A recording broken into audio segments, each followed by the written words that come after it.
basically, in terms of the Royal Air Force, then, so as well as the 60-odd careers that we offer as part of the Air Force, quite a large part of that is engineering. In terms of engineering, majority of it is aircraft-based. So not so much the manufacturing and design, but more of the repair and the maintenance side of things. So essentially, what you're going to be working on primarily is going to be aircraft. However, we do offer the fact of, you can work on some of the support systems. So a lot of the stuff that you see at a normal airport, that type of stuff, refueling bowsers, stuff like that. You could be a vehicle mechanic. You can go and work on them. However, saying that, if you want to work more on the weapons side, you can go and maintain weapons, that whether that's air-launched, guided weapons, down to small arms.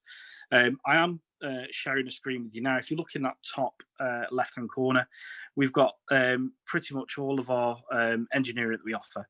So you're looking at aircraft technician, avionics, as well as mechanical. So that's anything from your electronics, your radar, your flight systems and radio, down to your engines and your flight, your control surfaces that any of the aircraft have. We then go down to the likes of your electrician, survival equipment specialist, if you want to be maintaining the ejection seats, the parachutes, the life rafts and stuff.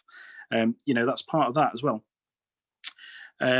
We've then got the vehicle and equipment technician, which I've touched on, and then down to the general technician workshops, where you can be a lot of your welding, a lot of your maintaining of ground equipment, and essentially building some of this ground equipment that people think of that you could potentially use whilst deployed with the Air Force.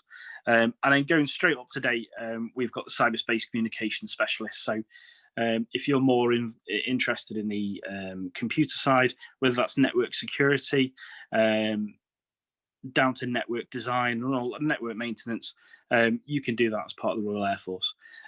We do offer apprenticeships, so all of those that you see there are apprenticeship trades, so you can join from 16 years of age, and essentially we will give you the training over 18 months. Once qualified, go out to the wider Air Force, go and spend 5 years if you want to, and once fully qualified, if you don't want to stay in, you can come out, and you come out with civilian recognised qualification. If, for instance, you do want to stay in, you can have a full 20-year career, being paid extremely well, military pension out of it, and essentially traveling the world.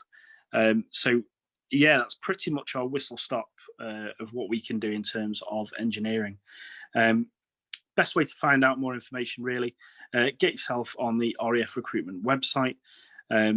Through there, you can find any trade, really, which we offer, including the engineering, and that will give you a good idea of what they do day to day. That being said, if you go onto YouTube as well, loads and loads of videos on there for RAF engineering. It'll give you a good feel for what you're going to be doing as part of your job. And yeah, that's pretty much it.